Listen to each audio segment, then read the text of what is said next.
What up guys, Ratchet's here and welcome to my review of Forza Horizon. Now before I get going, I just wanted to announce what my next video is going to be. And my next video is actually going to be a two-part review.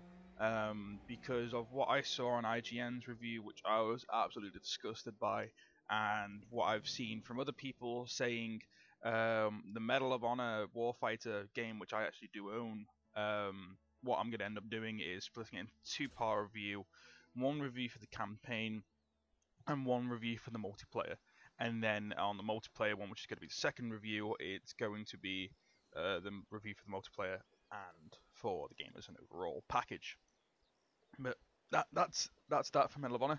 The review is for Forza Horizon, and wow, just wow. I went into this game playing the demo on the Xbox, thinking that it's going to be like open world, kinda open world with like some preset things like what the new Need for Speed Most Wanted has got. But thankfully, Playground Games, who is a company, a games developing company, whose staff are made up from people who make Dirt, who made the original Forza games, who made Project Gotham Racing, who made the original Need for Speed games back in the day, and also who made the Burnout series. I think it's Criterion Games, who have now gone on also to make the Need for Speed games. Just wow! As soon as I put the disc in, I was like, okay, this seems dead linear. But the only reason why it's really linear for the first 10 or 15 minutes or so is because it's giving you the most in-depth tutorial to a racing game ever. You won't actually realize it until you get to the very end of it, and then you start going really free roam. But there is a big, well, it's not a big tutorial, but it's enough of a tutorial to make you understand what the hell is going on. So, where do I start? I'll start off with the presentation. This game, for an open world, kinda, I mean, the world is big. It's big enough that there's a million and one different combos of tracks that you could have in the game. But for a game of this size, and having so much going on at one time, the frame rate doesn't drop. It looks amazing and it stays constant. I have not had the graphics glitch out for 1 second. I have not had any slowdown frame rate, and I haven't had any pixelation on anything at all. The main thing which is big while the games is because they got the Forza team with them, is the cars look amazing, but then because they've got the Dirt people working with them, they've got amazing backgrounds and scenery. Now there's a bit in the review which I'm going to get to later on, which is kind of going to be digging at why Need for Speed hasn't been as big since, say, let's Most Wanted back on PS2 originally when the Xbox 360 first came out. There are reasons why I personally think it's not as big as what it is, but I think that's presentation done.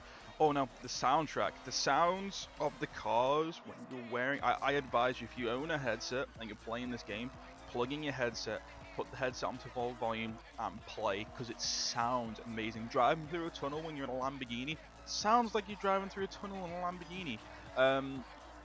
The cars, the details on the cars, they're all full scale modeled, and they are like inch by inch detailed to perfection. All the cars look amazing, even I think the Audi Quattro 88 series, the one which won the WRC, I think it was 2 or 3 times in a row.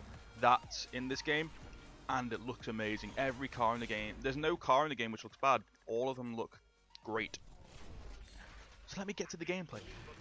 The game is split into 2 sections. The first section is a full free roam open world racing game like what you had on like Underground 2, Underground 2 and Most Wanted, and then you have the circuit tracks like you had on the Project Gotham Racing. So say you would be driving in a city, but it'd be certain areas would be cordoned off to make a track. That's how it's done on this. But storyline wise, you are at a festival called the Horizon Festival, which is in Colorado, if I remember rightly. And basically it's a giant racing event where you get all these people coming in with different classes of cars, basically competing to win this overall prize. The person who's won it over the last 3 or 4 years in a row is this one guy. I can't remember what his name is. I think it's Darius something. But basically, the whole storyline is basically someone looking for a new winner, and you come in as a complete newbie in your Volkswagen Golf at the start, and basically get the second to last or last place in the tournament, and then you're in. But no, that's the basic storyline. It's very, very basic storyline, but you don't really need a storyline for a racing game. The free world holds it open really well. The driving does not feel bad at all. Basically what they've done is they got the driving from the Forza games, tweaked it slightly for some of the cars, made it a lot more realistic, and then put it in. That's what they did, and it feels great. When you're driving along the road, you can see how many times I'm spinning out, but that time I didn't spin out. That time I was trying to be cheeky and do a 180 reverse E-brake turn, which may sound weird, but it ended up being just a 360 spin to a crash in the wall, to like a 360 to a 520, I think. No, 540 it is. There, let me stop. But no, the two main components of the game are the free roam, which you do get collectibles and stuff inside. You get messages come up on your dashboard saying that there's a barn in this kind of area, you gotta go find it, and there's a secret car or something hidden inside of it. I haven't found any of those yet. But and then you have what I just drove through for, those purple billboards. Basically, they give you discounts to the store, which is still in the game, and I'll get to that in 2 seconds. But it gives you discounts to the store. There's 100 in the game, so in the end, if you do actually get every single one of them, you will get 100% discount. So basically, you can get all your upgrades for free. So let me get to the actual car section. Because it's basically a Forza game and not a Need for Speed or a Project Gotham or a Dirt. Basically what it is it still has the ability for you to buy cars. You get credits after every race, and you use those credits to spend towards new cars. You do that throughout the game. You earn credits, you go to the car shop, you buy a car. If you go to an event and you don't have a good enough car, it'll automatically pop up with cars that you can afford and that you can use. It does that throughout the game. And it still has the classic Forza system, upgrade system, where you can upgrade the aerodynamics. You'll see this towards the end of the video. You see upgrade the aerodynamics, you upgrade engine components, you upgrade the looks of your car, you upgrade the tyres and the suspension and the grip.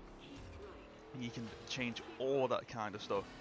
And it still works really well. It does make the cars feel fake. It doesn't really feel modified, apart from stuff like speed and handling, if you purposely want to change speed and handling. But the game all round, it feels very solid. I have not become bored at one point. The only reason why I haven't played this as much as Medal of Honor is because I've been trying to plow through Medal of Honor and finish the campaign. But what I have spent on this, I have really enjoyed. My only bad point of the game is actually loading times. Loading times on this game, they're can be few and far between, but the ones that you do get, some of them are rather long. But that's the only bad point which I can really think of. There are a lot of new things in this game. You can tell that there are little hints of different games here and there. Like, it stinks of Forza for the whole thing, but then the free room, it's made up of the old Need for Speeds. The menu system is just completely there of the current Dirt series. Some of the racing and drifting and upgrade points and things like that is from Project Gotham Racing. One of the leveling up systems, which is a popularity meter kind of thing, which you see at the top of the screen when you do a drift, or you wreck something, or you'll do a near miss kind of thing, which was taken from the Need for Speed series, has been chained to the leveling up system from Project Gotham Racing. But instead of going from level 1 up, you're going from level 250 down to the first level, because it's a popularity meter. But that's basically the essence of the game. It's a racing game, it's free roam, it's basically, it feels like you're at a festival doing all your races and that kind of thing. But that's about it.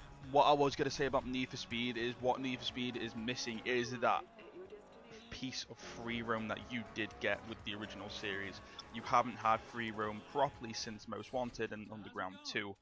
They need to bring the customizability, and they need to bring in the car selection and the free roam back from those days, and then bring it into a new game. That's what this Forza's done really well, and that's why I'm going to give this Forza a 9 out of 10. The only reason why it's not going to get the 10 is the loading screens. They can get a little bit annoying, but it's near perfect. It's just the loading screens, and I don't mind loading screens, but it's at the point where there's too many of them at certain times and they become quite apparent. Now, what I was going to say about, actually no, I think that's it. So yeah, 9 out of 10 for Forza Horizon. Next 2 videos will be reviews on Medal of Honor.